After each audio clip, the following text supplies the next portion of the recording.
കോവിഡും പ്രളയവുമെല്ലാം അതിജീവിച്ച് നാം കേരളീയർക്ക് കേട്ടുകേൾവി മാത്രമായി ഒതുങ്ങി നിൽക്കുന്ന ഒരു ഭീകര ദൃശ്യം. കണ്ണുനീറിയും വീർപ്പുമുട്ടിയും ഛർദിച്ചും മനുഷ്യരും മൃഗങ്ങളും പിഞ്ചുകുരുന്നുകളും പ്രാണവായു നിലച്ച് ഇല്ലാതായി തീർന്ന ഒരു കാളരാത്രി. അതെ, 1984 ഡിസംബർ 2 ഒരു നഗരം മുഴുവൻ ഗ്യാസ് ചേമ്പറായി മാറ്റപ്പെട്ട ഭോപ്പാൽ ദുരന്തം.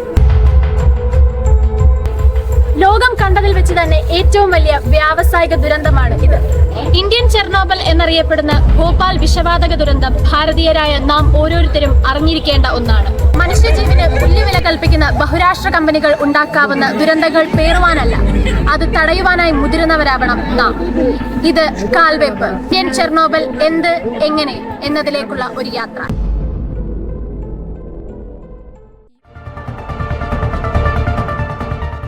1950-60 കാലഘട്ടങ്ങളിൽ ഇന്ത്യയിൽ വലിയ രീതിയിലാണ് ക്ഷാമം അനുഭവപ്പെട്ടത്. അപ്പോൾ ഇതിന്റെ പ്രതിവിധിയായിട്ട് അന്നത്തെ ജവഹർലാൽ നെഹ്റുവിന്റെ അന്നത്തെ കാർഷിക ഉപദേഷ്ടാവായ MS സ്വാമിനാഥൻ 1961 നോർമൻ ബോർലോഗ് എന്ന അമേരിക്കൻ അഗ്രോണമിസ്റ്റിനെ ക്ഷണിക്കുകയുണ്ടായി. അദ്ദേഹത്തിന്റെ വരവോടെയാണ് ഹരിത വിപ്ലവത്തിന് തുടക്കം കുറിക്കുന്നത്. ഹരിത വിപ്ലവം ഇന്ത്യയിൽ വന്നതോടെ കെമിക്കൽ ഫെർട്ടിലൈസേഴ്സിന്റെയും പെസ്റ്റിസൈഡ്സിന്റെയും ഉപയോഗത്തിനും ഡിമാൻഡിനും വലിയ രീതിയിലാണ് വർധനവുണ്ടായത്. അപ്പോൾ അതിൻ്റെ ഭാഗമായിട്ട് കെമിക്കൽ ഫെർട്ടിലൈസേഴ്സ് ഉൽപ്പാദിപ്പിക്കാനും പെസ്റ്റിസൈഡ്സ് ഉൽപ്പാദിപ്പിക്കാനും ഇവിടെ ഇന്ത്യയിൽ ഒരു കമ്പനി ആവശ്യമുണ്ടായിരുന്നു. ആദ്യമൊക്കെ ഇന്ത്യ ഗവൺമെൻറ് അതിന് ചുമതല കൊടുത്തിരുന്നത് വിദേശ രാജ്യങ്ങൾക്കായിരുന്നു. പിന്നീട് അവർ ഉൽപ്പാദിപ്പിക്കുന്നത് മതിയാവാതെ വന്നപ്പോൾ അത് വലിയ കമ്പനികൾക്ക്, കോർപ്പറേറ്റ് കമ്പനികൾക്ക് അത് കൊടുത്തു. അങ്ങനെയാണ് UCC ഇന്ത്യയിലേക്ക് വരുന്നത്. 1960കളിൽ അവർ 13 ബ്രാഞ്ചസ് ആണ് ഇന്ത്യയിൽ തുടങ്ങിയത്. അവരുടെ 14ാമത്തെ ബ്രാഞ്ചായിരുന്നു ഭോപ്പാലിൽ അവർ തുടങ്ങിയത്. 1977 സെവിൻ എന്ന് പറയുന്ന ഒരു പ്രോഡക്റ്റ് ഇന്ത്യയിൽ ഇൻട്രൊഡ്യൂസ് ചെയ്തു. അത് 100 കണക്കിന് കീടനാശിനികളെ ഒരേ സമയം കൊല്ലുന്ന ഒരു മൾട്ടി പർപ്പസ് ഫെർട്ടിലൈസർ പ്രോഡക്റ്റ് ആയിരുന്നു. അപ്പം അതിൻ്റെ ആദ്യം അത് ഉൽപ്പാദിപ്പിക്കാനായിട്ട് ഇന്ത്യ ഗവൺമെൻറ് 5000 ടണ്ണായിരുന്നു അനുമതി നൽകിയിരുന്നത്. പിന്നീട്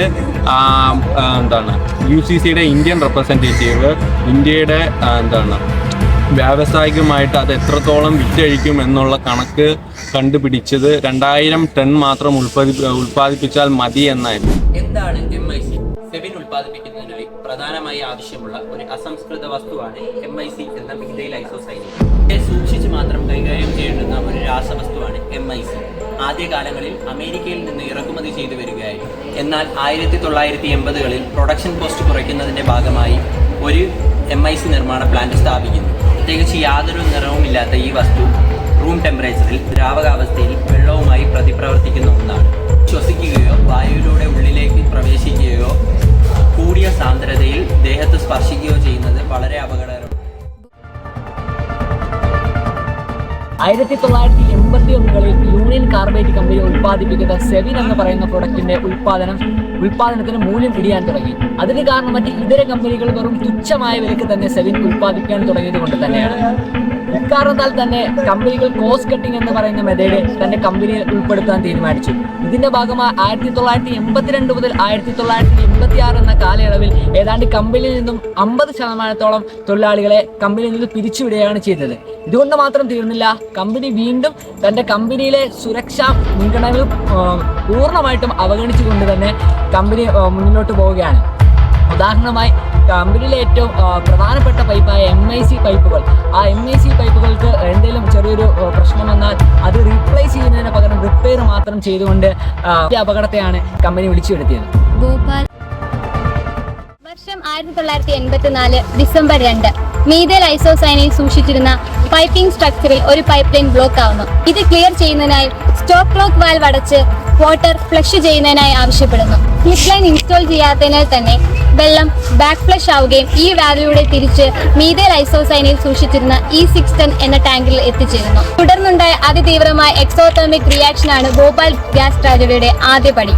സിസ്റ്റം ഫെയിലിയർ പരിഹരിക്കുന്നതിനായി 3 സുരക്ഷാ സംവിധാനങ്ങളായിരുന്നു ഉണ്ടായിരുന്നത്. വെന്റ് ഗ്യാസ് സ്ക്രബ്ബർ, ചോരുന്ന വാതകത്തെ കോസ്റ്റിക് സോഡ ഉപയോഗിച്ച് ന്യൂട്രലൈസ് ചെയ്യുക. രണ്ടാമത്തേത് ഫ്ലെയർ ടവർ, സ്ക്രബിങ്ങിന് ശേഷം അധികമായി വരുന്ന വാതകത്തെ എരിച്ചു കളയുക. മൂന്നാമത്തേത് റെഫ്രിജറേറ്റീവ് സിസ്റ്റം. എക്സോതെർമിക് റിയാക്ഷൻ നടക്കുന്ന സമയത്ത് റെഫ്രിജറേറ്റർ സിസ്റ്റം എങ്കിലും പ്രവർത്തിച്ചിരുന്നെങ്കിൽ അപകടത്തിന്റെ തോത് കുറയ്ക്കാമായിരുന്നു. വർഷം 1951. അന്ന് അവിടെ ഫാക്ടറി തൊഴിലാളിയായിരുന്ന അഷ്റഫ് മുഹമ്മദ് എന്നൊരു വ്യക്തി മരിക്കാനുണ്ടായൊരു സംഭവമുണ്ടായി. അതിന് കാരണം അവിടെ നിന്ന് ലീക്കായ ഫോസ്റ്റീൻ എന്ന വാതകമാണ്. ഈ അഷ്റഫ് താമസിച്ചിരുന്നത് അവിടുത്തെ ഭോപ്പാൽ റാപ്പിഡ് ഡെയിലി എന്നൊരു വാരിക നടത്തിക്കൊണ്ടിരുന്ന രാജ്കുമാർ കേശവാനിയുടെ ഓഫീസിന്റെ സമീപത്താണ്. ഈ ഫാക്ടറിയിൽ നടക്കുന്ന സംഭവങ്ങളെല്ലാം രാജ്കുമാർ കേശവാനിക്ക് വിവരിച്ചു കൊടുത്തിരുന്നു.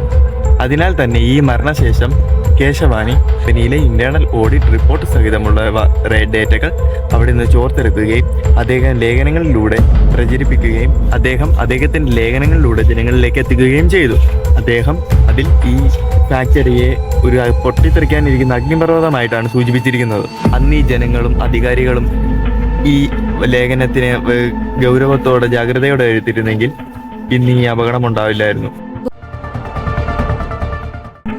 ഭോപ്പാൽ ദുരന്തത്തിന്റെ അനന്തരഫലങ്ങൾ അനവധി മനുഷ്യജീവങ്ങളെ തകിടം മറിച്ചുകയാണ്. വിഷവാതകത്തിന്റെ ചോർച്ചയിൽ ലക്ഷക്കണക്കിന് ആളുകൾക്ക് ഗൗരവമായ ആരോഗ്യ പ്രശ്നങ്ങൾക്ക് ഇരയാകേണ്ടി വന്നു. ശ്വാസകോശ രോഗങ്ങൾ, ക്യാൻസർ, ദൃഷ്ടിനാശം, ജന്മഘാതങ്ങൾ, വന്ധ്യത തുടങ്ങിയ ദീർഘകാല സ്വഭാവമുള്ള രോഗങ്ങൾ ബാധിത പ്രദേശത്തെ വ്യാപകമായി രേഖപ്പെടുത്തിയിട്ടുണ്ട്. പല കുടുംബങ്ങളും അവരുടെ ആകെ ഉപജീവനമാർഗം നഷ്ടപ്പെട്ട് സാമ്പത്തികമായി തകർന്നടിഞ്ഞു. ഇതോടൊപ്പം മണ്ണും ജലസ്രോതസ്സുകളും വിഷത്തിൽ മുങ്ങിയതോടെ പ്രദേശത്തെ ജനങ്ങൾക്ക് പരിസ്ഥിതി സുരക്ഷ പൂർണ്ണമായും ഇല്ലാതായി. ഇന്നും ഭോപ്പാൽ ദുരന്തത്തിന്റെ ഭീതി നിലനിൽക്കുന്നു. പുനരധിവാസവും ശുദ്ധജല വിതരണവും മോശമായതോടെ ജനങ്ങൾക്ക് അന്ധതയിലും ആരോഗ്യ പ്രശ്നങ്ങളിലുമാണ് മുങ്ങിയിരിക്കുന്നത്. ഏറ്റവും ഭീതികരമായതും ദുർഘടമായതും എന്തെന്ന് വെച്ചാൽ ജനങ്ങൾ ദുരന്തത്തിന്റെ ആഘാതം മാനസികമായി തലമുറകളെ ബാധിച്ചുകൊണ്ടിരിക്കുന്നു.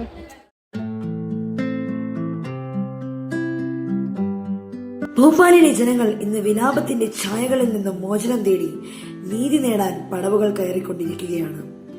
അവർ നടത്തുന്ന ഈ സമരത്തിന് പിന്തുണ നൽകുന്നതും ദുരന്തങ്ങൾ ആവർത്തിക്കാതിരിക്കാനുള്ള പ്രതിജ്ഞയെടുക്കുന്നതും നമ്മുടെയൊക്കെ ബാധ്യതയാണ്. ഈ കഥ ഇപ്പോഴും ജീവിക്കുന്നു. ഭോപ്പാലിന്റെ കണ്ണുനീർ ഒരു മുന്നറിയിപ്പാണ്.